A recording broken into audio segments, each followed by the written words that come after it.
Shakespeare Abridged. Before we get underway, I have just a few brief announcements that I need to make. The use of flash photography in the recording of this performance in any form, audio or video, is strictly prohibited. If you have a mobile phone, please take a moment now to silence it. And if you have a pager, take a moment to get yourself a mobile phone. For your convenience, the toilets are located in the bathrooms. If at any point the theater is to experience the loss of pressure, oxygen masks will drop automatically. Please place the mask over your mouth and nose and continue to breathe normally. Now that's all out of the way, allow me to introduce myself. My name is Matthew Jerkowitz, and it gives me great pleasure to announce that we are about to attempt that we believe to be unprecedented in the history of human civilization. That is to capture in one colossal, hour-and-a-half performance the magic, the genius, the towering grandeur that is the complete works of William Shakespeare. Now this book weighs about 6 pounds, and that means we need to get through 8 ounces every 7 seconds. That's about 2 six-packs a minute. So we had better start drinking. And nobody knows more about Shakespeare and alcohol than the man I'm about to introduce. One of the world's most preeminent Shakespearean scholars, having gotten his degree at preeminentshakespeareanscholars.com. He's here tonight to provide the complete works with a much-needed preface. Please join me in welcoming to the stage Mr. Robbie Navarro. Thank you, Matthew. Ladies and gentlemen, William Shakespeare, playwright, poet, actor, Stratford's proudest flower, transplanted from the English countryside into London's literary greenhouse. There, despite the ravages of male pattern baldness, he planted his potent, poetical seed into Elizabeth's English. There it took root and spread through Western civilization and became the oozing carbuncle of knowledge that we've come to, that grows on the very tip of our unconscious. But now, how many of us intellectually flaccid members of the 21st century actually know about Shakespeare? How many? Let's find out, shall we? You're all a theater-going crowd. Can we see a brief show of hands how many people have seen or read anything by Shakespeare before? Any contact with the bard? Let's see. Okay. All right. Matthew? Yeah? I think we might be screwed. Why? I think they know more than we do. But you're an eminent Shakespearean scholar. No. I'm preeminent. Okay, then be eminent. Oh, okay. All right. Can I get a brief show of hands if you have seen or read All's Well That Ends Well? Okay. Let's see if we have any super eminent scholars out here in the audience tonight. Can I get another show of hands to see if you have seen or read King John? King John, anyone? Really? Read or seen it? Seen it. That's good. Read or seen it? Seen it. Anyone else? Oh, yeah, read or seen it? Well, I know, wasn't it? Okay. Would you mind telling us what it's about? Yeah, okay. So King John basically, so it's about a hunchback named Okay. King John. I'm gonna stop you right there. Ladies and gentlemen, King John is not about a hunchback, as any preeminent Shakespearean scholar can tell you. King John is about a king named John. Now, sir, can you please stand up for us, please? Ladies and gentlemen, I present to you Isi Homo. Wait, what? Judging by your complete lack of fluency in Latin, may I assume that you have not matriculated? Not today, though. Ladies and gentlemen, look at this man. Abandoned by our educational system, awash in a sea of sexual ambiguity, hopped up on empty kilobytes of virtual Viagra, Now, take a look at the person sitting next to you. Do you see the same vapid expression? The same pores clogged up with intellectual immaturity? Or do you perhaps see, hey, keep looking. What are you doing? Or do you see a cry for help? Some kind of plea for literary salvation? Can I sit down now? No, you stay standing there. You're going to be a living symbol of a society who cannot comprehend Shakespeare's works. A society that has been systematically sodomized by soap operas, ringed by reality TV shows, and violently violated by women on The View. Ladies and gentlemen, cast off the cheap thrills of the car chase for the splendor of the sonnet. Ditch the isolation of the iPods for the ideals of the IAMs. Ladies and gentlemen, I dream of a world where manly men can wear pink tights with pride. Hallelujah! A world, ladies and gentlemen, where this book will be found in every hotel room in the nation. Can I get an amen? Amen! Join us now in this holy quest, this Shakespearean jihad. Can I get an amen? Amen! Thank you, Jesus, and may the bard be with you. Any of you who own a copy of the complete works yourself know that it is never complete without first a brief biography of the man himself. Here to provide us with that brief biography is the third member of our acting troupe, Mr. Hunter Hall.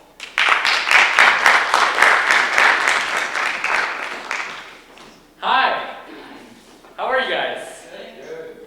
So, basically, I decided to go onto Wikipedia, and I found some pretty amazing stuff about William Shakespeare, and I'd like to share that with you guys. So, William Shakespeare. William Shakespeare was born in 1564 in the town of Stratford-upon-Avon, Warwickshire. The third of 8 children, he was the eldest son of John Shakespeare, a locally prominent merchant, and Mary Arden, daughter of a Roman Catholic member of the landed gentry. He in 1582, he married a farmer's daughter named Anne Hathaway. Different Anne Hathaway. Oh, okay, that's a shame. Anyways, Shakespeare arrived in London in 1588.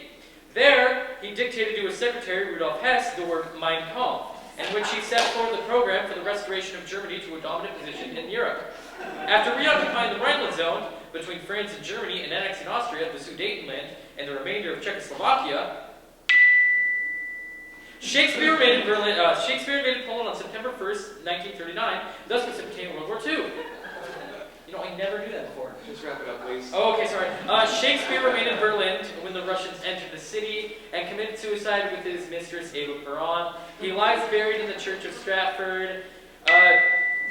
Though his head is still frozen in a holding tank in Glendale, California. Thank you. Thank you, Hunter.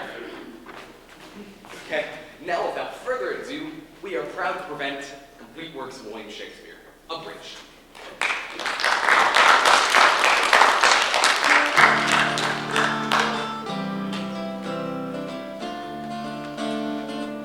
Oh, didn't see you there.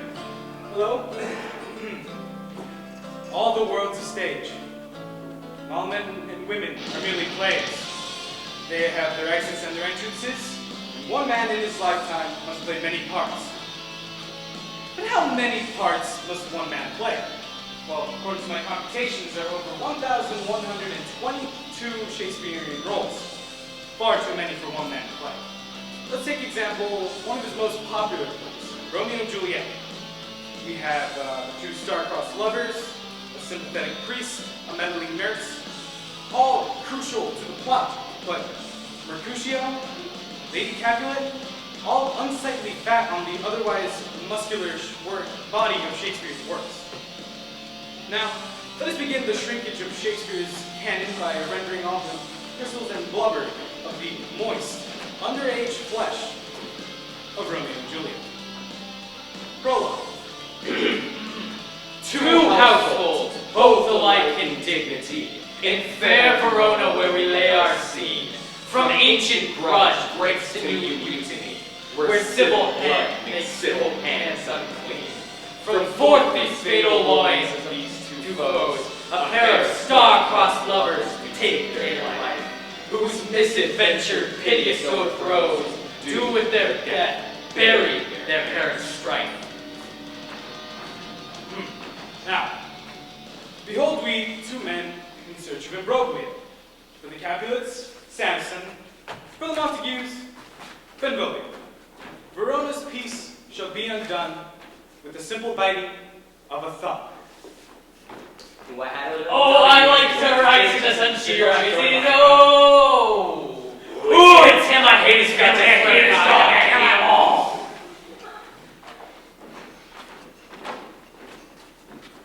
Do you bite your thumb at me, sir? No, sir, I do but bite my thumb. Do you bite your thumb at me, sir? No, sir, I do not bite my thumb at you, sir, but I do bite my thumb. Do you quarrel, sir? Quarrel, sir? No, sir. But if you do, I am for you, sir. After all, I serve as good a man as you do. No better? Yes, better. You lie! Down with the money! I'm Dear's Capulet. Ah! Rebellious subject! Oh no, it's the prince! Throw your mistempered weapons to the ground and hear the sentence of your most moved prince! Buzzkill! You, Capulet, shall go with me. And as for you, Benvolio, you stay here this afternoon and hear what thy father's pleasure in this case. Brown nose. Asshat!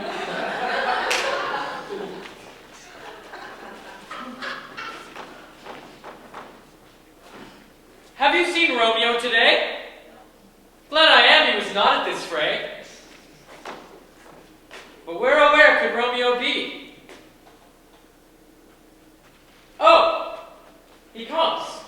Good morrow, cuz. Is the day so young? But noon struck 9. Aye, but sad hours seem long. What sadness lengthens Romeo's hours? Not having that which makes them short. In love? Out. Out of love? Out of her favor, in which I'm in love. Alas, that love so gentle in view proves to be so tyrannous in proof. Alas, that love whose view is muffled still should without eyes see pathways to his will. Oh. Go ye to the feast of the Capulets. There sup the fair Rosalind, who thou admirest in all the beauties in fair Verona. Ooh, go thither and compare her face to some that I shall show. Go there and I shall make these think they've seen a crow. None fairer than my love. There's free beer. Let's go. Yeah! Now hie we to the feast of Capulet. Old Romeo shall meet his Juliet, and in a scene of timeless romance, Romeo will try to get into Juliet's pants.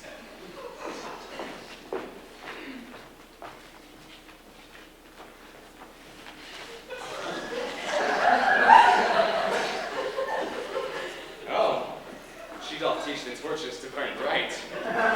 Did my heart love till now forswear its sight, for I ne'er saw her beauty in If I may profane with mine unworthiest hand the holy shrine, the gentle fine as this, my lips do blushing pilgrims ready stand, to smooth that rough touch with a tender kiss. Good pilgrim, you do roll all your hands too much. Which manly devotion shows in this? For saints have hands that saints' hands do touch, and hand and palm to palm and holy palms kiss. Have not saints lips and holy palmers too? Aye, lips that they must use in prayer. Well then, let lips do what hands do. Oh, saints do not move, though grants for prayer's sake. Then move not while my prayers' effects I do take. Oh, from my lips my sin that hath took. Sin from my lips, oh trespass sweetly urged, give me my sin again. I don't want to kiss you, man. It's in the script.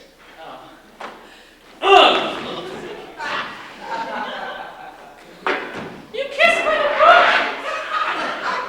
Yeah? Oh, come in, mother!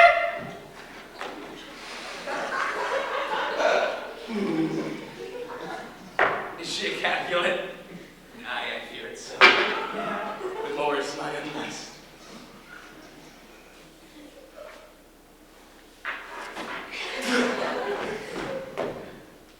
Sword's fine.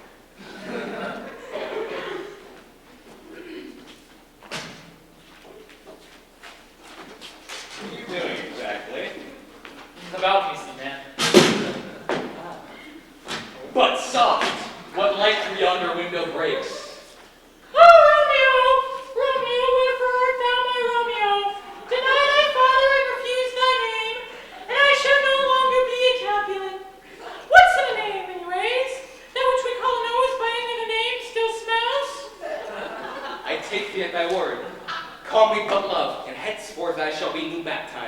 Nevermore shall I be known as Romeo. What did you just say?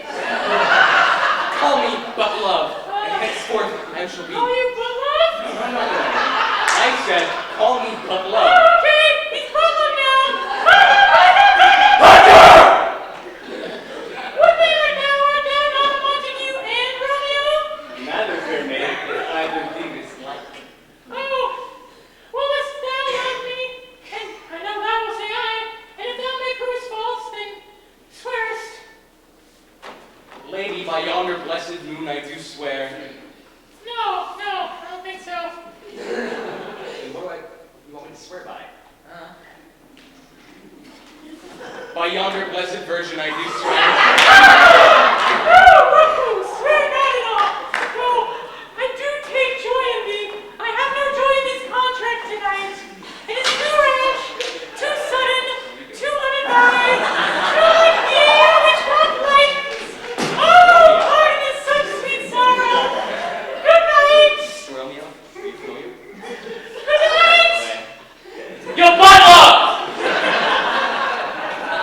Wilt thou leave me satisfied? What satisfaction canst thou have? Oh, No! Second base, second date, dude. sweet. Good night. Bye, my love.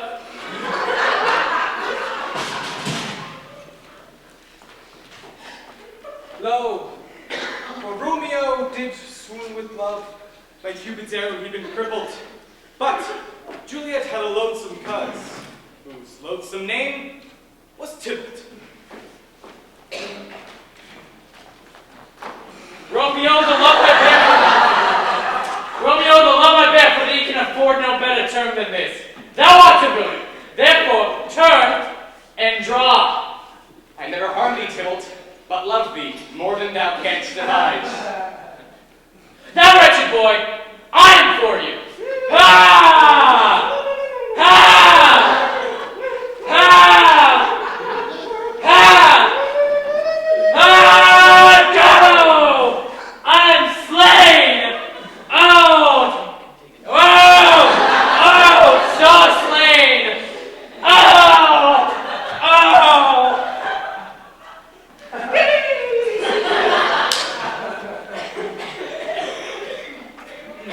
Moving right along.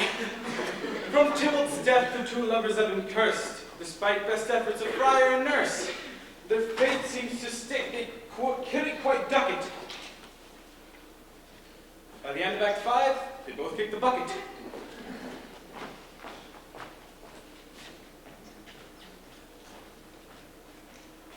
Oh, gallop apace, you fiery-footed steed, and come and bring the knight immediately. Oh, come, civil knight. Oh, come, gentle knight. Oh, come, black-browed knight, and bring me my Romeo. Oh, come. Knight, and bring me my Romeo. Oh, here's good news. The day's gone, he's cute, he's dead. Can heaven be so ambitious?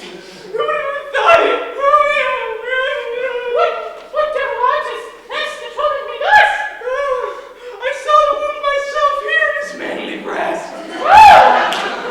Is Romeo dead? Is Tybalt slain? No. Romeo is vanishing. Romeo is slain. Tybalt is vanishing. Did Romeo shed Tybalt's blood? He did. Alas, the day he did.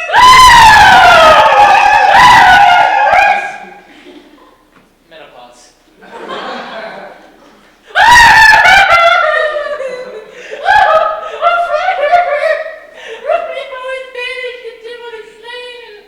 I've got that not so fresh feeling and cramps. Can you help a sister out? Take thou this phial. Know this distilled liquor drink thou off, and through thy veins shall run a cold and drowsy humor.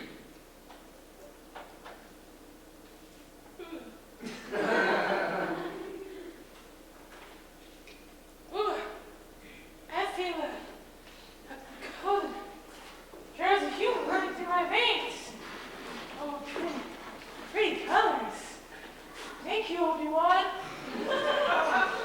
I don't Well, feel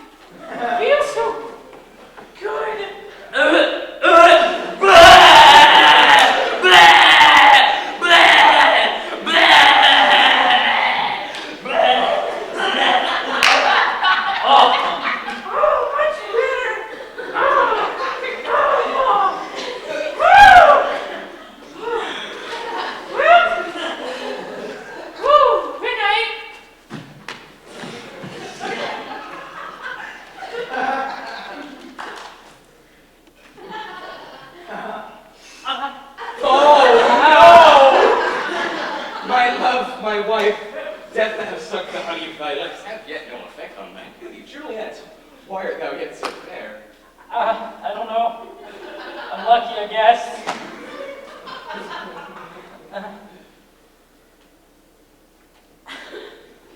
Oh, true apothecary, thy drugs are quick. Thus with a kiss, I die.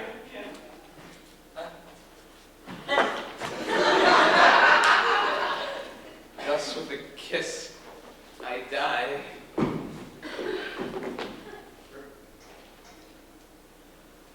Oh.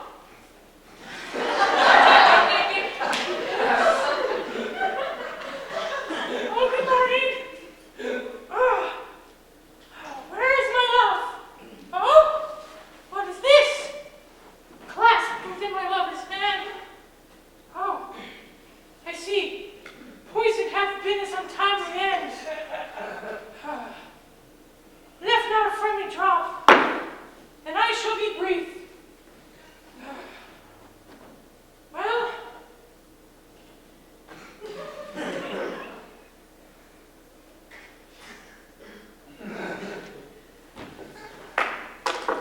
dagger!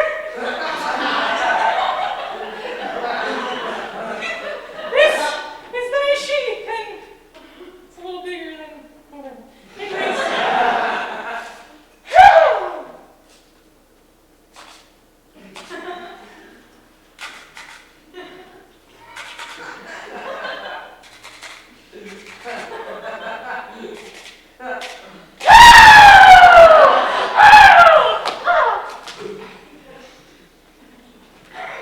Epilogue.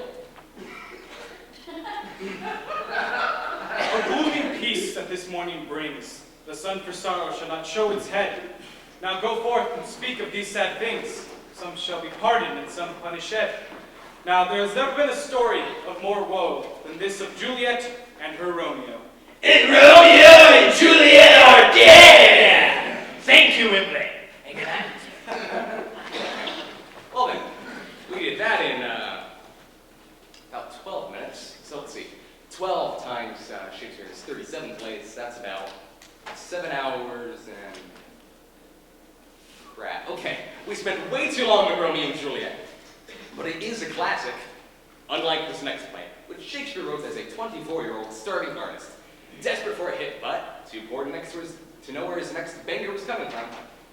No surprise that an obsession with food dominates its next tragedy, a primitive revenge drama, Titus Andronicus.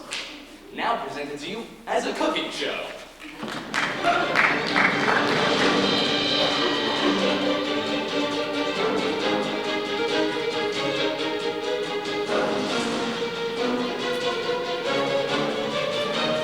Hello everybody, and I'm Titus Andronicus, and welcome to the Gory Gourmet. Now, if you're like me and you're having a bad day, your left hand chopped off, your son's murdered, your daughter raped, her tongue cut out, and both your hands chopped off, the last thing you're going to want to do is cook. Now, unless you cook up the rapist and serve him to his mother at a dinner party, well, then me and my daughter Lavinia will teach you how. Say hello, Lavinia. And how are you doing today? Well,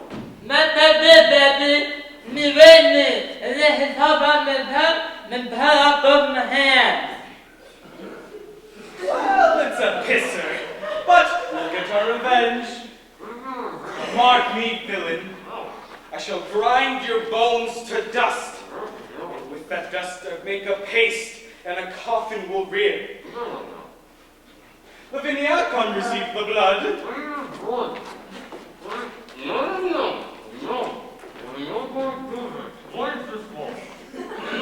Now, what you're going to want to do is make a small, clean incision from the carotid artery to the jugular vein. Oh, Remember to use a big bowl for this because the human body has about 4 quarts of blood in it. And then when he is dead, which should be about... Now, I shall use the dust from your bones, and with this distilled liquor I shall temper it.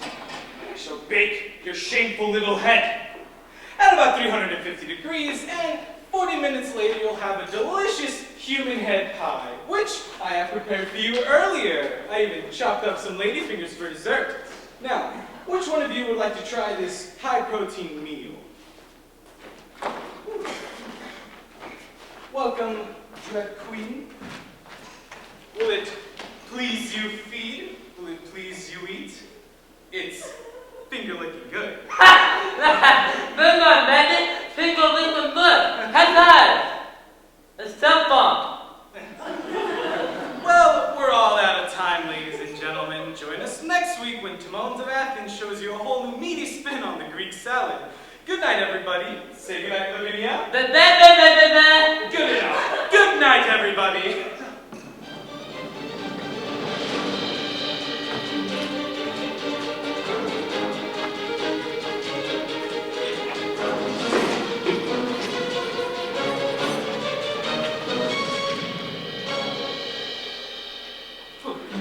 Disgusting.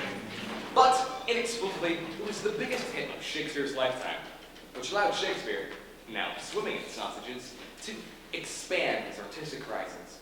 For example, take the immaturity of Titus Andronicus and compare it to the dark complexities of the human condition explored in Off Your Phone! Thank you. Explored in his masterpiece, Othello, the Moor of Venice.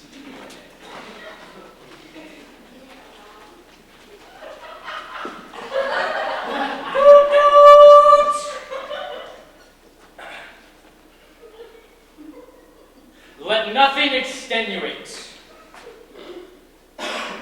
For one who did not love too much, but for too well. For never was there more woe and bloodshed than this of Othello and his Desdemona. Oh! Desi! Ah! Why? I'm sorry, ladies and gentlemen. It seems that Hunter here Googled the word more and determined that it was a place where you tie up boats. I'm sorry. Well, I didn't Google it. I waited. Loose the boats! Hey.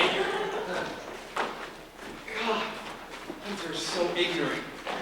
So, what's some more, anyways? Oh, that's actually a very hot topic right now. You see, in Elizabethan English, a Moor can be describing the Berbers from North Africa or someone of sub-Saharan descent.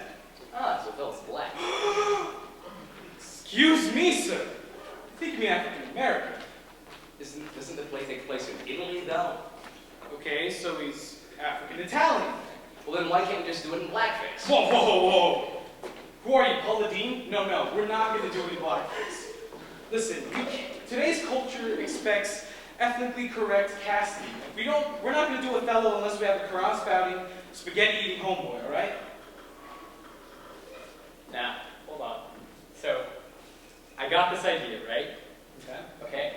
But it's a little old school. The plus side is totally bogus. All right. So we just gotta get a beat going, right? Okay. Now here's the story of a brother named Othello. He liked white women and he loved green jello. Okay, yeah, all right. And a punk named Iago, he made himself a menace because he didn't like Othello, the Moor of Venice. Now Othello got married to Desdemona. He took off for the wars and he left her alone. It was a Mona. A grown-up. He left her alone. He didn't write a letter and he didn't telephone. And now Othello loved Desi like Adonis loved Venus. And Desi loved Othello because he had a big sword. But Iago had a plan that was clever and slick. He was crafty. He was sly. He was sort of a penis. He said, hey, I'm gonna shaft the Moor. How are you gonna do it? Tell us! Well, I know it's tragic flaws that he's too damn jealous. I need a dupe, I need a dope, I need a kind of a schmo. So we found a chump sucker by the name of Cassio. And he paints on him Desdemona's handkerchief. And he starts just wondering, just maybe if, while he's out fighting, commanding an army. Our Desi and Cass playing hide the salami. Salami! So he comes back home and he smothers the biatch. And he thinks he pulled it off without a But there's Amelia at the door. who we met in Act I was 4. like, yo, homie, she want no hoe. She was Pure. She was Clean. She was Virginal too. So why'd you have to go and make the face turn blue? It's true. you. It's you. Now what you gonna do? And Othello say, Dan, this is getting kind of scary. So he pulled out his blade and committed Howard Carey. Do that funky boy thing, "White boy." Now I ever got off on a technicality. Moved to He Hollywood. got his own TV. Show that is. Prime time. HBO. Desperate houseboats. Africa! Guys, why don't we move on from all this heavy tragedy and go to the comedies? Yeah! Comedies! Well, you see, Shakespeare's comedies were heavily based on the Roman plays of Plautus and Terence, Ovid's Metamorphoses, and the Italian style of Commedia dell'arte. See, Shakespeare had this great way of taking other people's works and making them his own. Robbie? Yeah? That's usually called plagiarism. Okay, no, Shakespeare didn't plagiarize, he distilled. Okay, well he's a cheater. Hey, I mean, it takes a real genius to milk 6 ideas into 15 plays. Oh yeah? Yeah. So, okay. What's that one with the, I don't know, the shipwreck and the identical set of twins and the big wedding at the end? All of them. Yeah, see, that sucks. Yeah, it's obvious that Shakespeare should have written one extraordinary play instead of 16 crappy ones. That's why I took the liberty of condensing them all into one little play I put together. It's called The Comedy of Two Well-Measured Gentlemen Lost in Merry Wives of Venice on a Midsummer's 12th Night in Winter. Or Cymbeline taming Pericles the merchant in the Tempest as much as you like it for nothing, or 4 weddings and a transvestite. Act 1. A Bohemian duke swears an oath of celibacy, turns the rule of the city over to his tyrannical brother, and sets sail for the golden age of Greece. While rounding the heel of Italy, the duke's ship is caught in a terrible tempest that casts him on a desert island along with his sweet, innocent, and clueless young daughter. Oh, Father, I am so young and pubescent. On this island, I am sad, boo-hoo, and frisky. Rawr. Oh, precious daughter, watch out for symbols of colonial oppression lurking in caves, waiting for virgins. Hey, hi. Meanwhile, the duke's long-lost son, a handsome, dashing, clueless young merchant, is also shipwrecked, coincidentally, on the very same island. How shall I survive in this strange, foreign land? I know, I must needs find me an old Jew. Behold, here cometh a convenient Judeo-Italian stereotype right now. Hey, what's the matter, eh? You need a loan, buddy? The wicked Jew tricks the merchant into putting down his brains as collateral on the loan. Such a deal. Act 2. Fearing a ravishment, the clueless young princess disguises herself as a boy and becomes a page to a handsome, dashing, and clueless young soldier. You there, boy. Yes? Yes? You shall woo the lady Violivia for me, for she is shrewish, and I am sick with love. I too am Flemmy down there. Though I will not say it out loud, I do love thee. Though I am a boy. Hence swingeth not that way, boy. Go, deliver a letter of my love to her. Go hence. Whence? Hie thee hither from hence to thence. Act 3. The beautiful, virginal, and clueless young princess arrives in Mandrag to woo the lady Violivia. It is I, the bitchy shrew Violivia. Come hither. Whither? Hither to thither. If you're lucky, I'll show you my zither. Act 4. On the 12th night of midsummer, a puckish sprite leads all the lovers deep into a forest and squeezes the aphrodisiac juices of a hermaphroditic flower in their eyes, while the queen of the fairies seduces a rude mechanical who has the head of an ass. The Duke commands the fairies to right their wrongs. The pages and the bimbos get out in an all smacked down, dragged out fight in the mud. The Duke recognizes his daughters. The brother's uncle's son recognizes their son, And they all go out to dinner. except for a minor character in Act 2 who, unable to pay back the old Jew, gives himself a lobotomy. And they all lived happily ever after.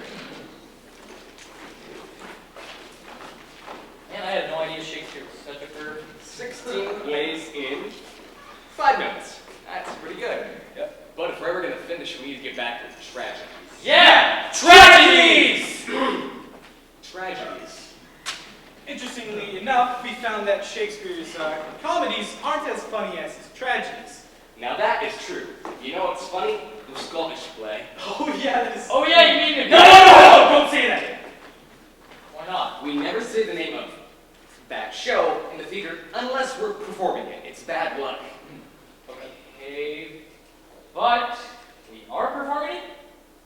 nothing remotely Scottish about it.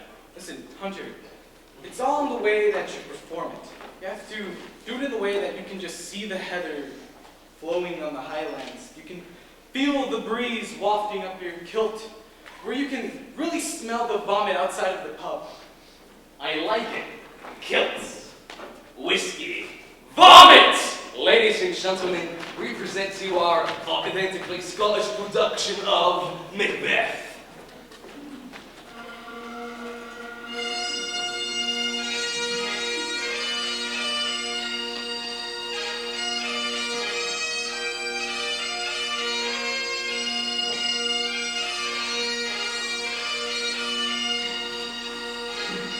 Toil, toil, toil, and trouble.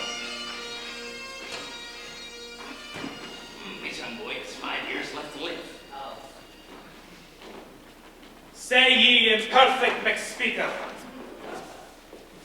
Macbeth, Macbeth, beware Macduff. No man born of woman shall harm Macbeth. From dead and chained to burning wood, don't you know?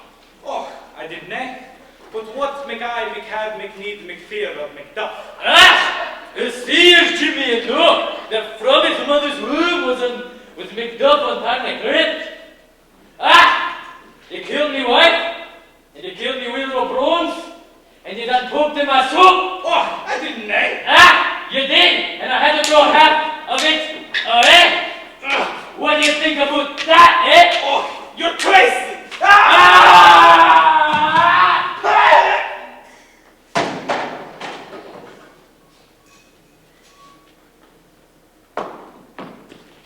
Behold! The usurper's cursed head!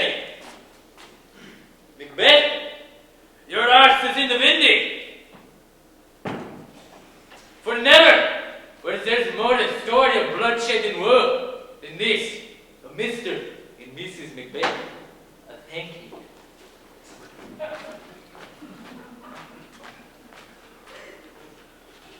Meanwhile, in Rome, Julius Caesar was a much beloved tyrant. Hail, citizens. Hail Caesar!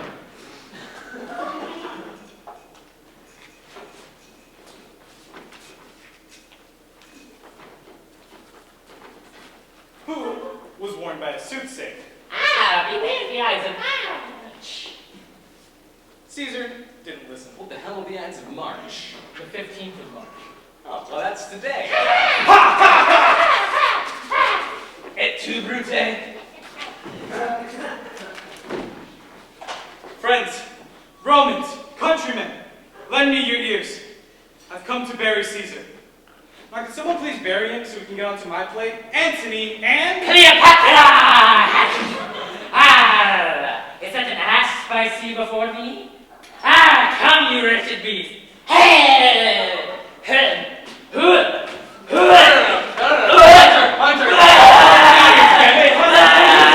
What?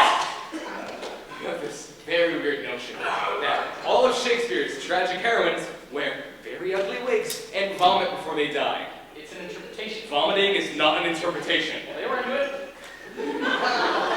Listen, Hunter, Antony and Cleopatra has nothing to do with gastrointestinal distress. It's a trans-global play about ancient political maneuvering around the ancient Mediterranean. Oh! So it's one of Shakespeare's trans-global plays? What? Yeah. Like, what was that one that totally predicted 21st century wireless communication? What? Yeah, Two Mobile Kinsmen. Hunter, Shakespeare wrote a play called Two Noble Kinsmen. Not two mobile kinsmen. Two Noble Kinsmen. No.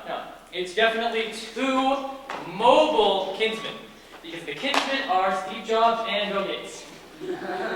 Hunter, no. Two kinsmen are two cousins that fall in love with the same woman. Oh, so they're like texting each other. OMG, I love you. LOL. No. Well, that's you. I have never heard that one before. That's because that play falls into, neither categories of comedies, mysteries, or tragedies. It falls into the categories that scholars call the lesser plays, or in some other circles, the problem plays, or just simply the bad plays. But, most of them are hardly crap at all. Troilus and Cressida. actually talk about an unpublished monograph that I have, and it's really good. It's called I Love by Willie. You guys really like it. I just grab it. No, Robbie, I don't think we want It's to... just my monograph. It's nothing that bad. Oh, okay. Hey, maybe we can do like a performance art interpretive dance version sort of thing. Oh my god, I love performance art things. They are so pretentious. I will get Wait, props. no, guys, can we like, I was actually thinking for this one we can do like a scholarly approach to it, kind of serious. No, screw that. You take a scholarly approach and we'll interpret. Okay, let's see. Troilus and Cressida was published in 1405 in the first quarto. This is about 166 lines longer than the second version that was published in 1465, which is about 166 lines shorter. And ladies and gentlemen, my monograph has nothing to do with some kind of rave stick. Isn't there anything on the plot in there? The plot? Of course they cover the plot. It's in the footnote here on page 3. Troilus, the youngest son of Priam, king of Troy, he loves Cressida. Okay, hold on. So, Matthew, you, be Troilus, and Robbie, you, be the king. Okay, so like I said, Troilus loves Cressida. I'll get Okay. And Cressida has arranged a meeting to meet her uncle Pandarus. Although she feigns indifference, she's attracted to him. I have to feign indifference? Yeah, it's not that hard. Anyways, the Greeks' commander, Agamemnon, has surrounded the Trojans and... Agamemnon? Yeah, Agamemnon. Oh! Boring. That's the kind of stuff that kids hate to learn about in school because it's so boring. Yeah. As soon as you said Agamemnon, I was asleep. I'm sorry, guys, but I promised the audience that I would not do dry, boring, vomitless Shakespeare. You don't even know these people. Yeah, I do. I bonded with them while I was sitting out there. Like, there's Mrs. McCollum. She taught me LA 9. There's Mrs. Arnold. She's my senior projects advisor. There's Jeff. He's been here the whole time. What's your point? My point being is that I don't want to see these guys get turned off to Shakespeare like I did. Did you care to elaborate? Yeah. Okay. So, you know how like last year, Blackley's class, we were supposed to be studying Shakespeare and stuff? Well, kinda. But the point is that while we were doing that, I was just looking out the window and seeing all those kids in gym class playing sports and thinking to myself, man, why can't Shakespeare be like sports? What do you mean? Okay, well, what I mean is that, take the histories for example. You have the kings knocking each other off and passing the king from person to person. It's exciting, it's invigorating, just like sports, except it's just like football too, you know, except you use a crown on it. Guess they are kind of similar, aren't they? Yeah. All right, line them up, Cole. It's time to kick some royal ass! 24, 42, Richard III, Henry IV, Part 1, Part 2, hut! And the crown is snapped off to Richard II, that well-spoken 14 monarch. He's looking downfield for an heir. But he's rushed by King John. Ugh, my gross flesh sinks downwards. The crown is in the air, and Henry V comes up with it. Ah, victory is mine! But he's immediately tackled by King John. Oh! Oh no! He's chopping him to Oh! threads! That's gotta hurt! Oh! This could be the end of the War of the Roses cycle! Oh, King John is in the clear! My soul hath elbow room. He's winning on the 40, that 30, that 20, that 10. Oh! And he gets poisoned on the 10-yard line! Replacing him now is number 72, King Lear. To Regan and Gamero, I hand off my kingdom. Cordelia, you go long. Oh, and there's a penalty marker! Fictional character on the field, Lear is disqualified, and he's not too happy about it. Bastard. Replacing him now is the father-son duo, Henry IV and Prince Hal. Center snaps it to the quarterback. Quarterback gives it to the hunchback. Oh, it looks like Richard III's leg is giving him trouble. A horse, my kingdom for a horse. Oh, there's a fight up on the field.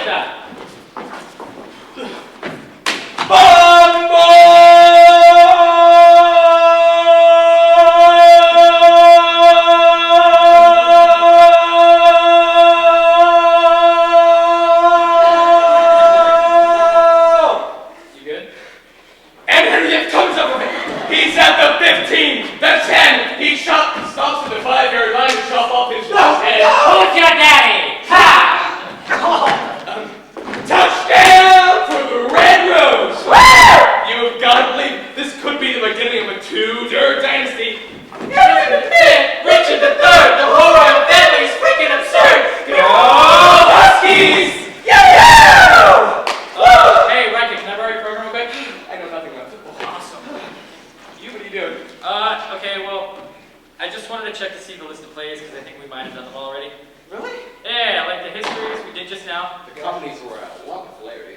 Troilus and Cressida with all the blood. Romeo and Juliet we did. Julius Caesar. Lear was in the football game. We did with Macbeth with the Scottish accents. We wrapped Othello. Damones of Athens I mentioned. What about Coriolanus?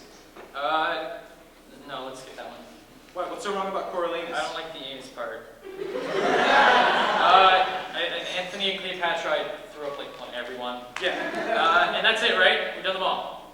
I mean, yeah, I think so. Looks like we can let you guys out a little bit early. Awesome.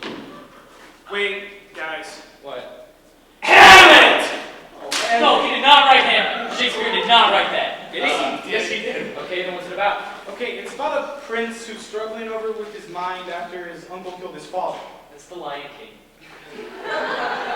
Ladies and gentlemen, 36 plays down, one more to go, by one of the best plays ever written in the English language. And we're going to perform it tonight. Robbie, Anthony. Yeah? I'm sorry, I don't... Hamlet is a serious, hardcore play, and I'm not really up for it right now. I just don't want to do it. Why? Hunter, it's the last one. I know. I just... The football game left me both emotionally and physically drained, and I just don't think we can do it justice. I mean, we don't have to do it justice, we just have to do it. Yeah, Hunter. Well, I don't want to. Our show is called The Complete Works of William Shakespeare, Abridged, Revised. Well, then we'll change it to The Complete Works of William Shakespeare, Abridged, Revised, except Hamlet. Hunter, that is the most ridiculous thing I've ever heard. Okay, well, you can't even do Hamlet. Yes, we can. No, you can't. You signed up for this. Okay, you know what? Fine. We'll do Hamlet. Great. As a two-man show, all right? If you guys want to do it so badly, you guys can do it all you want. I am going to come out here and sit Hunter with my good family. Hunter, Get over here. I'm on. no, Mom!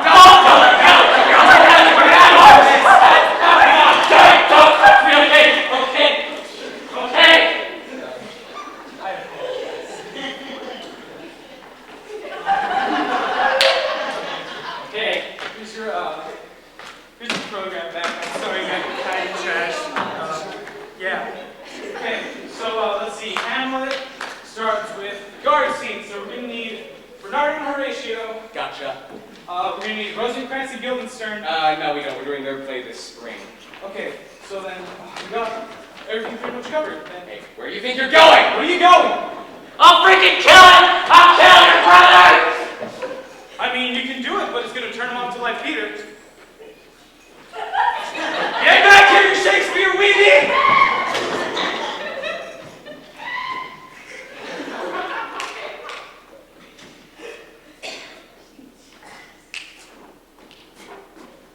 Who's there? Nay, answer me! Stand and unfold yourself! Long live the king! Bernardo! He! So, a man walks into a bar and he asks the bartender, who's a cricket, for a drink.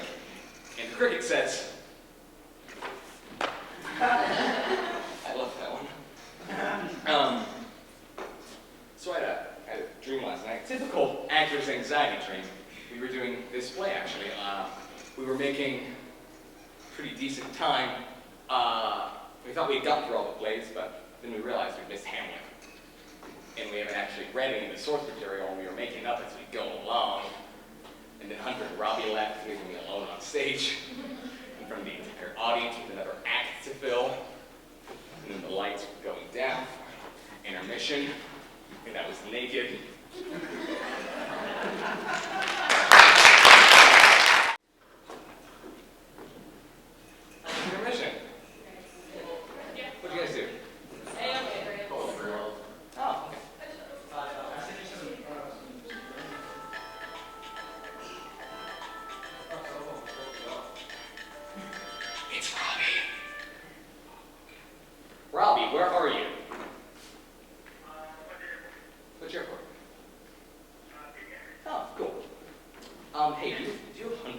by any chance? Can you put him on the phone? What the hell do you think you're doing?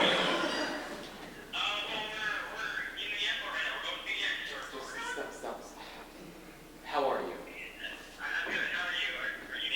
No, I'm not. I'm standing alone on stage in front of the entire audience with another act left to fill. No, you cannot speak to Mrs. Arnold. She's very mad at you right now, and I don't think she's going to want to speak with you until you're back on stage performing Hamlet like a little trooper. Yeah, I'm not like her. Yeah, all right. You put Robbie back on the phone for me? Yeah, I love you. I love you too.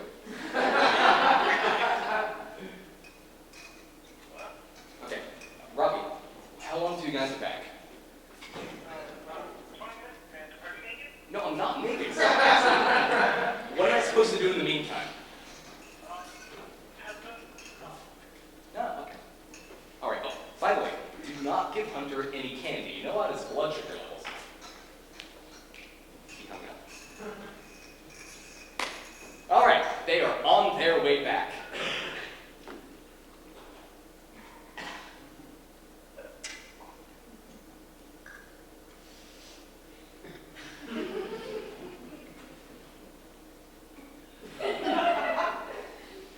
In the meantime, Robbie reminded me, the sonnets. Shakespeare wrote 154 Shakespearean sonnets. We've put them all on this note card. So, what I was thinking is that instead of performing them out loud, I would give to you as a call. You would read them, enjoy them, like I know you will, and then you pass it up.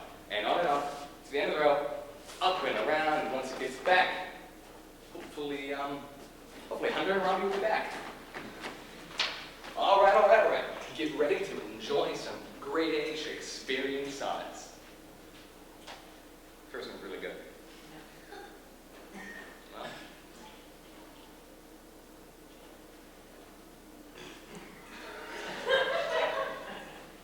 I can't read this. Yeah, probably not. If you'd asked me a month ago, I would have had one memorized. Sorry. 18 was better than 36. You can flip it over that. I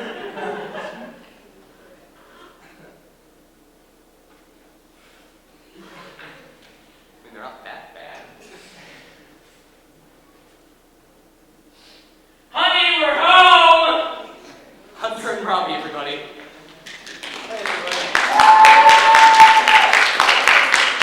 Back you with your helmet, right?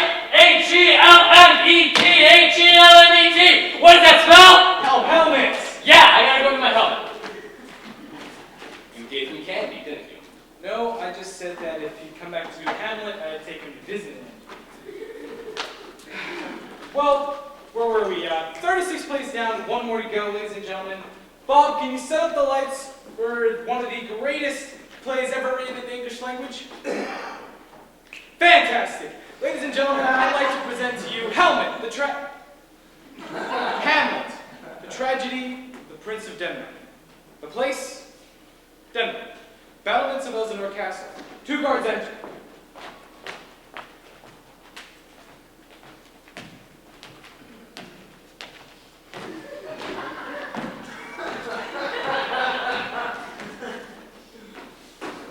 Who's there? Nay, answer me. Stand and unfold yourself. Long live the king! Bernardo! Ah, 'tis new struck 12. Get thee to bed, Fellatio. Horatio, for this relief, much thanks. Well, good night. Oh! I charge thee, speak. Tis gone. 'Tis was about to speak when the sock crew.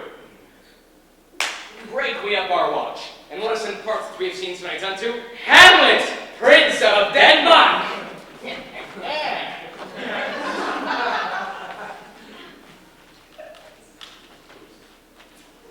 Oh, that this solid flesh would melt.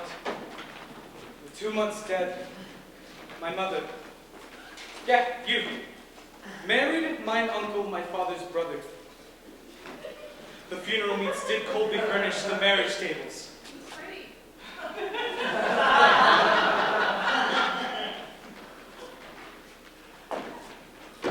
My lord!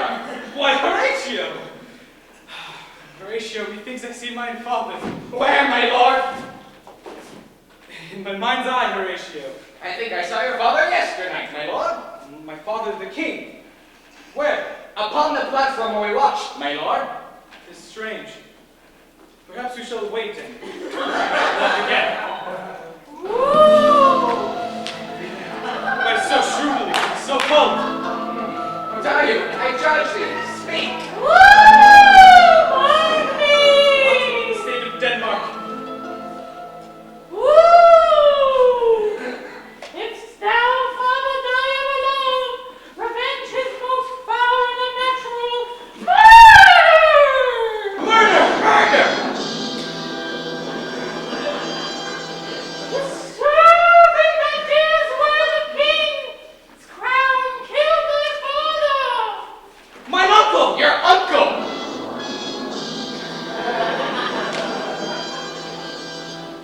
Let not the royal couch of Denmark become a bed for incest. Incest! A couch!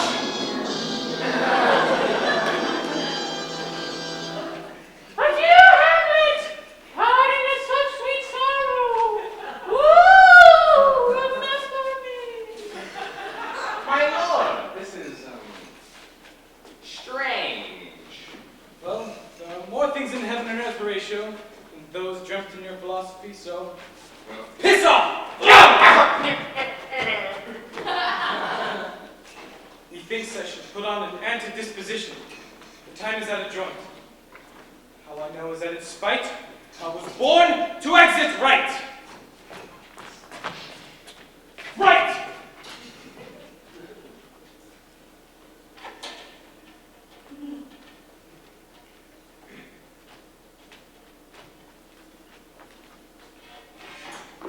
Neither a borrower nor a lender be.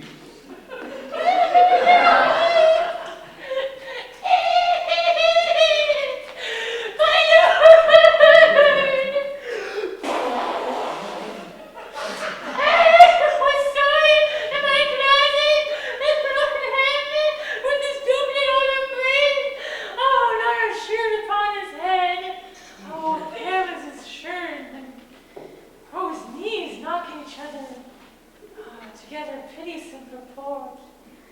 As if you could lose travail! Oh, he comes for me, my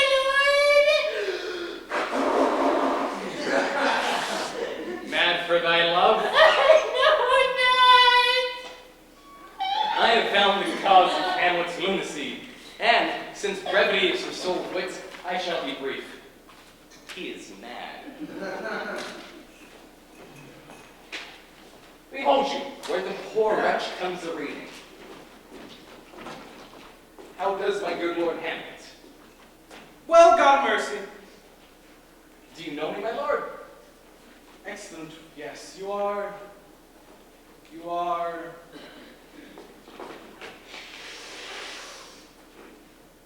You are a fishmonger! What reads you, my lord? Oh, words, words, words. Though this be madness, there be a method in it. Oh, Daddy! Oh, for the playwrights are here, and they want to do a better than a play scene, and I have no idea what that means, so you should talk to them right away. Hi, Hamlet. Hello! My lord.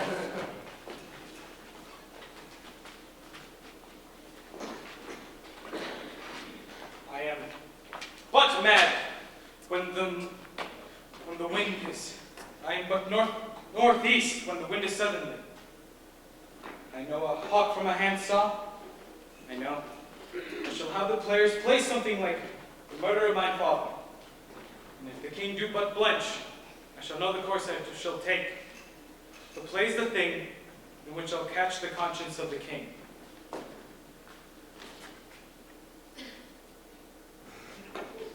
To be or not to be?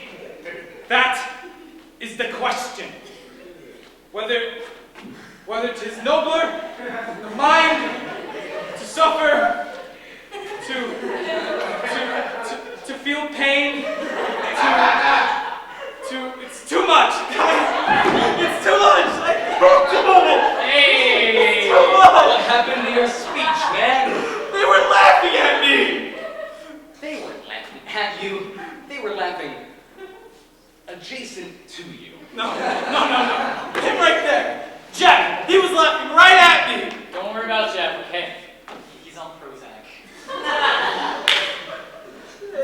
They laughed at me just like how they laughed at Ted. Ladies and gentlemen, this is a very heavy-duty and emotional speech, and frankly, Robbie hasn't been himself lately. No, God, why Ted? Wait, who's this Ted you keep speaking of, though? There's a bratty character on How I Met Your Mother named Ted. Whoa, he is not bratty, man. He has such a hard life. He's fallen in love so many times, and each time it comes back to burn him. I mean, he got left at the altar. That is terrible, man. He's just such a bad life. Wait a minute. You watch How I Met Your Mother on TV? Maybe. So all of that stuff you were spouting about, throwing out our TVs and embracing the bar, that was all BS. No. Bobby? You aren't really a preeminent Shakespearean scholar, are you? Are you? I'm not even post-eminent. But you took that course. I never finished it. I saw your certificates. I made that in Photoshop. I don't even know who you are. I thought the world of Shakespearean scholars would be fast cars and hot babes, but it's really not. It's full of quartos and quatrains and iams and nippets, and it's so cold. But I don't know, when I'm at the bar with the guys and they're talking about how Barney suited up again, it's just, I'm home, you know? Well, Hunter, I hope you're happy. Sorry, ladies and gentlemen. Looks like we're going to have to skip the to be or not to be We speech. cannot skip the be or not to be speech. That is the most famous speech in all of Shakespeare. It is overrated? Overrated. Yeah? Okay, so hear me out, right? So Hamlet is supposed to be talking about killing his uncle. And suddenly, he starts talking about killing himself! Where does that come from? It completely weakens the character. They're called emotions. The emotions give it layers. The layers make it sucky. Like, all those long speeches with the words that no one understands. Am I right? Yeah. Like, what's that one speech that goes, I have of late, but wherefore I know not, lost all my mirth, forgone all custom of exercise, and indeed it goes so heavily with my disposition that this frame, this godly earth, seems to be my sterile promontory. The air, look you, this brave inherent Frenchman, this majestic roof fretted with golden fires. What a piece of work man is. How noble in reason, how admirable in expression, in faculty, how like an angel. In apprehension, how like a god. And to me, what is this quintessence of dust? The paragon of animals, the beauty of this world, and yet man delights me not. That didn't suck at all. Beautiful, man. See, guys, Shakespeare can be both emotional and intellectual. The two can live side by side. Like Marshall and Lily? Sure, champ. So, that when I play Ophelia, I could add some layers. That would be appreciated. She's not all vomiting wigs, you know. There's actually something going on with that pretty little head of hers. Yeah, like I bet in the Get Thee to a Nunnery scene, she's both thinking and feeling stuff like at the same time, dude. In fact, let's do that scene right now. No. Okay, if Ophelia is that complex, I need to be that complex, right? I need to peel her head back like an onion. That's gross. No, that's actually great. Hunter, you're going through a rare moment of lucidity. You see, we can explicate Ophelia's id, ego, and superego, do some sort of Freudian analysis. Yeah. A Floridian analysis. Okay, so I'll play Ophelia, but one of you guys needs to play Ophelia's id. I'm playing Polonius and Laertes in the placements coming up. I'm overlooked. Robbie? Hello? Hamlet? Okay, fine. I'll get one of my friends in the audience to do it. Hunter, you can't just bring some bozo on stage to play Ophelia's brain. Okay, she's not some bozo. She's Mrs. McCollum. Wanna come up? Mrs. Arnold? Come on.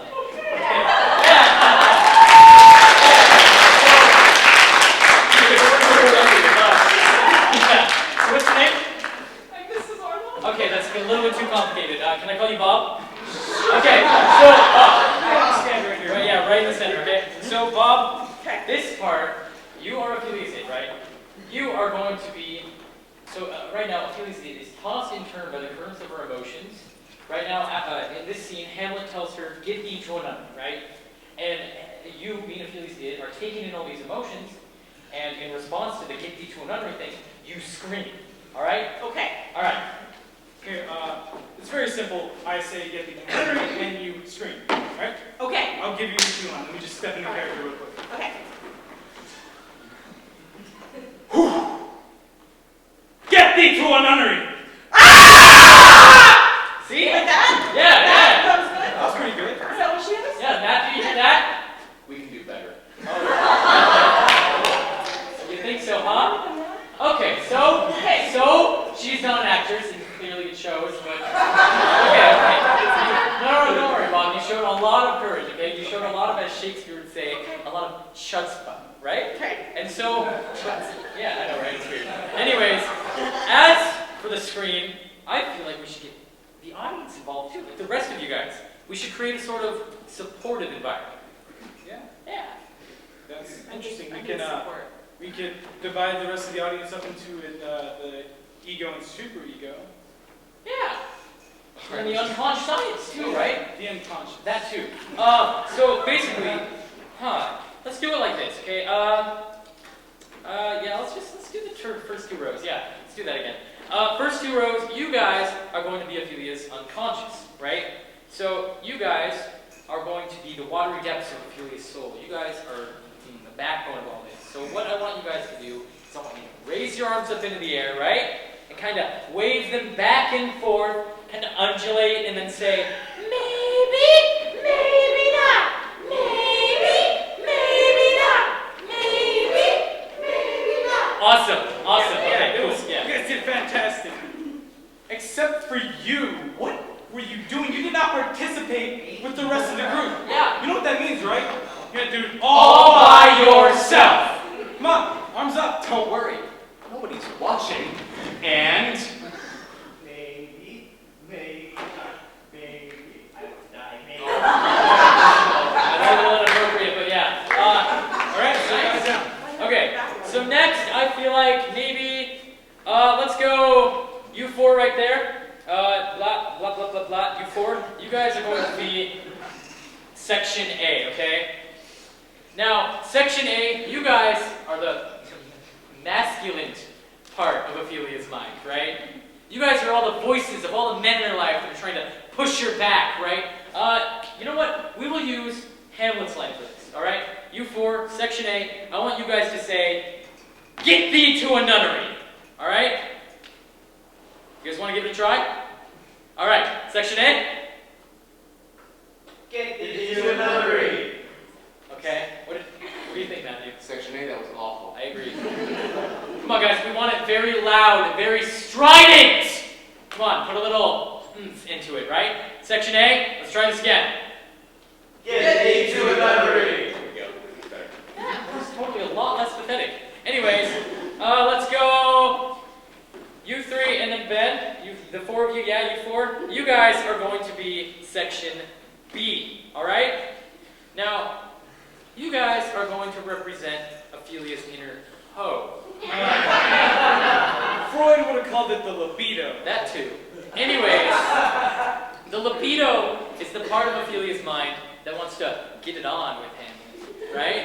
You feel like telling Ophelia, "Look, girl, do something with yourself." put on some makeup or something. Like that? Sassy? No offense, though. That's okay.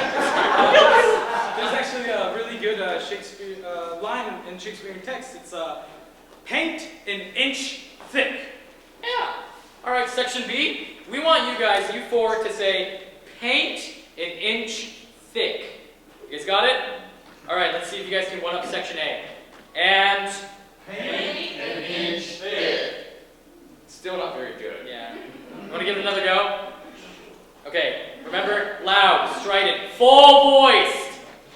Yeah, like me. Anyways, go. Paint an inch thick. We'll work on it. Okay.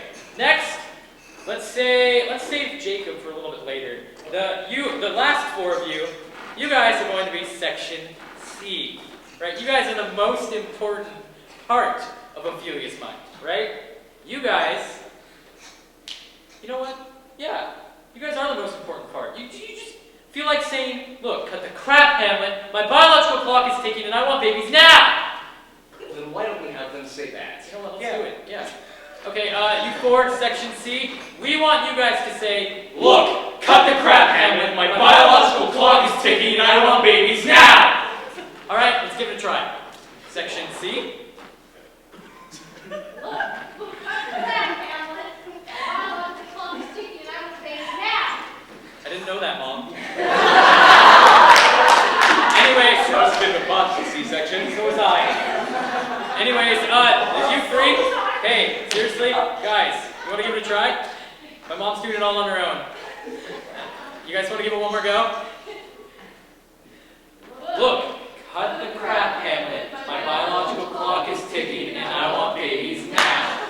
Okay, All right. there's one more element we need. Oh yeah. The ego. Yeah, the ego. Now, at this point in the play, Ophelia's ego is flighty. It's confused. It's an ego on the run. So, we're going to symbolize this by having you, what's your name?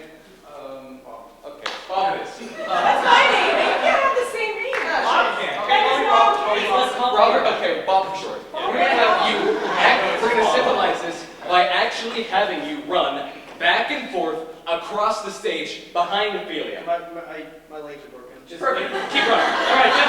Go, go, go, go, go, go, go, go, go, go, go, go, go, go, go. You are an egomaniac. All right, so Bob. Yes. That's you. So you are the most important part of this level, right? Okay. Now, what I'm going to do is I'm going to whip everyone into a mighty frenzy. The ego, the superego, The unconscious. The biological clock is ticking. and what your job is to do is to take all these voices and blend them right into the vestiges of your soul. And then after I whip them up into a mighty frenzy, I'm going to stop them. All attention on you. And then that's when you let out a scream that epitomizes Ophelia's id.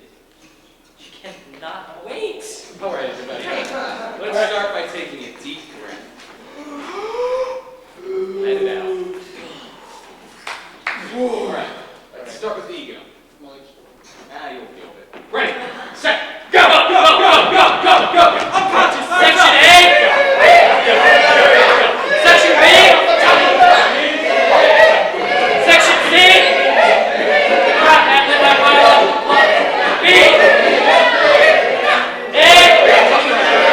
B. C. B. A. B. A. C. B. A. C. B. A. C. B. A. C.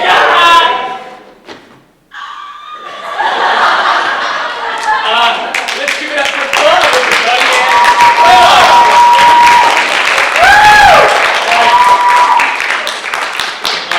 Thanks. We really shared something there. Yeah, that was something special. Yeah, that was. Okay, something. back to Hamlet. Act 3, Scene 2. The pivotal play within a play sequence, where Hamlet discovers conclusive evidence that his uncle murdered his father.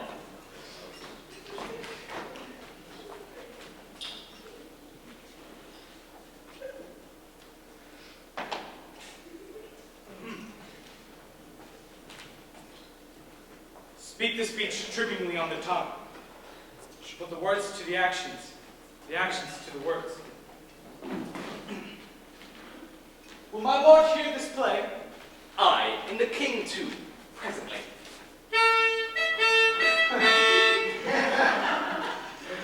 How now, how now, my cousin Hamlet, and my son? A little more kin and less than kind. I have nothing with these words. The words are not mine. Please, my lord, take a seat. As you wish.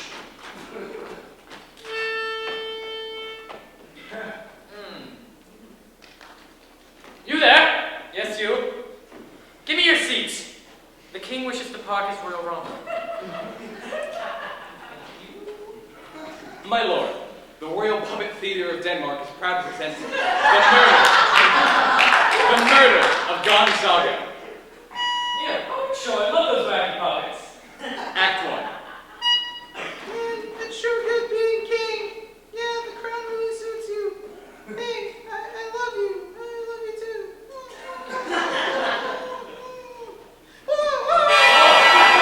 Intermission. How dost like the play, my lord? The lady doth protest too much, methinks. Get it? She gets it. My lord, Act 2. Gesundheit!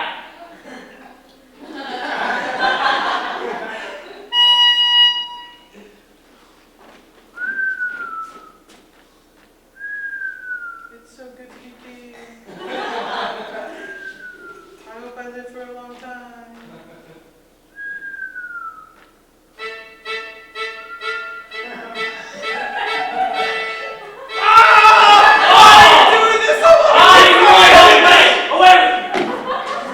My lord, the queen would wish to speak with you in Go, your lord, closet. for 1,000 pounds. Well, then I guess I'll speak to my mother in her closet.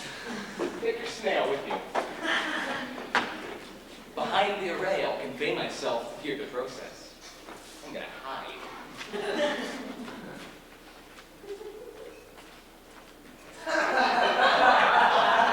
Mother, what is the matter? Hamlet, thou hast thy father much offended. No, mother. Thou hast offended my father. What wilt thou do? Thou wilt not murder me. Help! Help! Help! Help! How now, the rat! Oh no, that'll hurt. Dead! Dead for a ducat! Dead! I'm sorry. How now, Hamlet? Where's Polonius? At supper. At supper? At supper where? Not where he eats, but where he is eaten. Ew.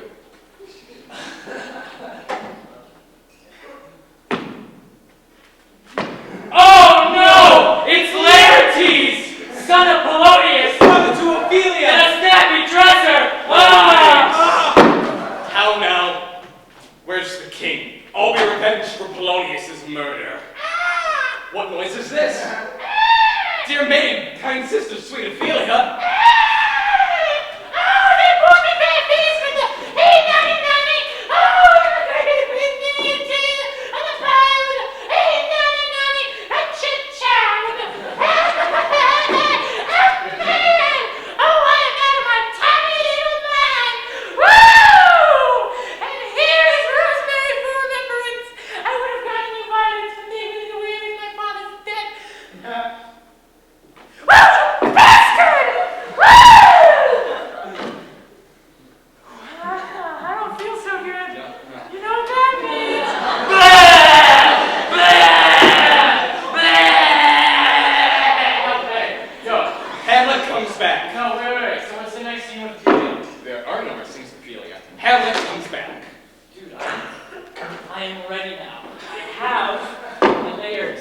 Shakespeare wrote. Hamlet comes back.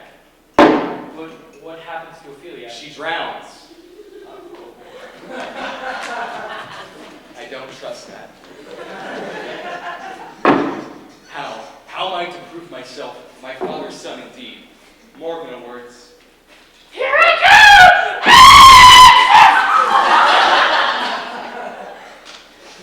Ophelia, everybody.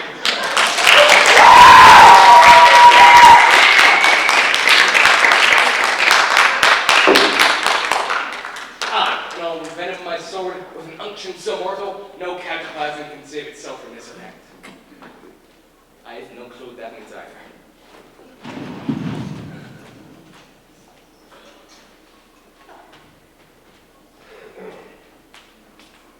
This skull had a tongue in it once, and could sing. But then came the Dollar Tree diet. Alas, poor York, I knew him well. But soft, here comes the Queen. I shall hide and hear what they have to say.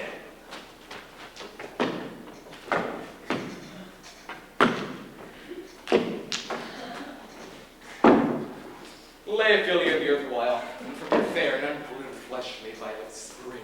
Sweets to the sweets. Lay off the earth a while, until I have caught her in my arms once more. Who is he who bears such an emphasis of grief? It is I, Hamlet, the Great Dane. I shall hold my mother once again in mine arms. Gentlemen! No, she's mine. Hamlet! Let him Laertes! take my soul! Shall fight him until my eyelids no longer wag. The dog shall have his day, the cat will mew. Bring us the foils. Come, one for me.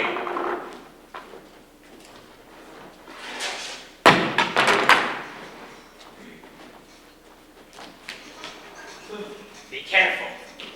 These things are sharp. It's my favorite one. Oh.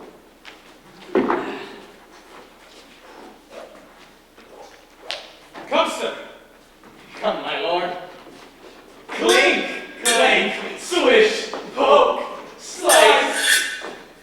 Ow! What? No! Judgment? A hit. A hit. A very palpable hit. What are you wearing? Layers. Okay. Here's to thy fortune. Drink off this cup. Set it off a while, uncle, mother, whatever you want.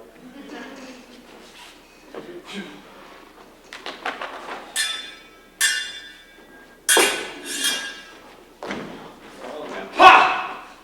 A hit! What say you, sir?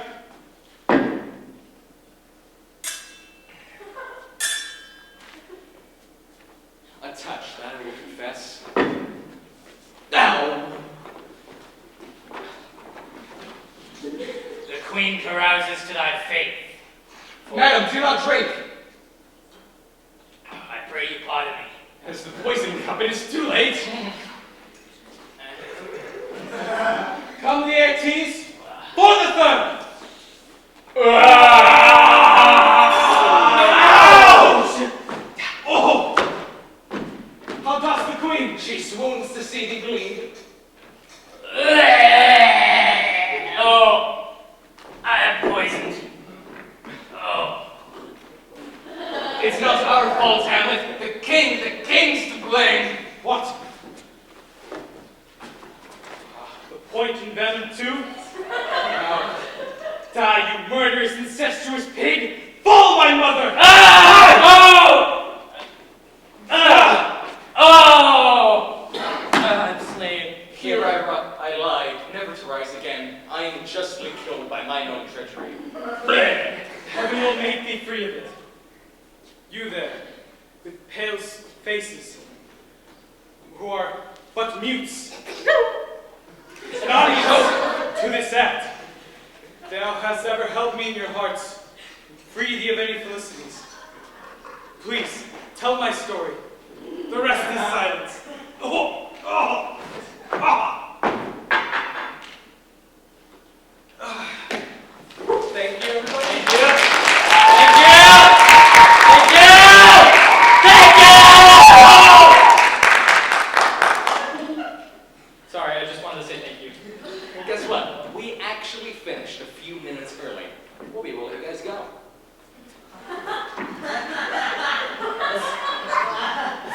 Let's do Hamlet again, man. Okay, we do not have that much We time. don't have that much time. We do if we cut the layers out. I promise this is water. All right. Well, in that case, you'll have An encore!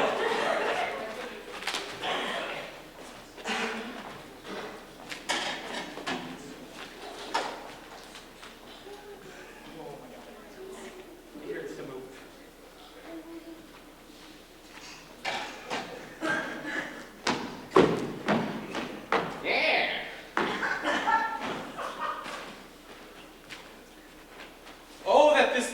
flesh would melt. My lord, I think I saw your father yesterday. That is strange. Mommy! There's something rotten in the state of Denmark. Speak! You are bound to hear. Revenge my murder! My lord, this is strange. Well, no one thinks in heaven or earth ratio, so piss off! Now this time! Get thee to one another! To be or not to be, that is the question. Now, Hamlet, where's Polonius? At supper? Where? Dead.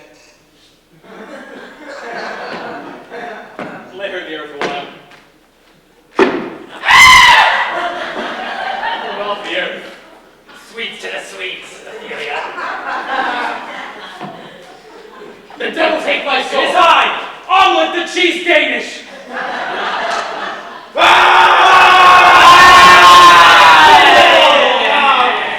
Arrest this silence!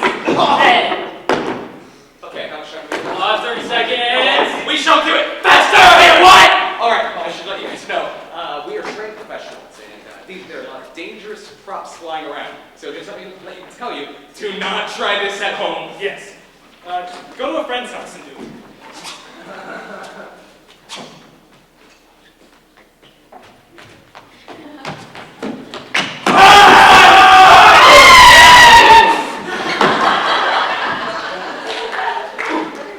That has been the complete works of William Shakespeare Abridged! You try to remember, please tell both of your friends. And if you didn't, then we do not perform this. Go see the girls' cast. It's good. I've been Matthew Shurkowitz. I'm Robbie Navarro. I'm Hunter Hall. And we're going to Disneyland!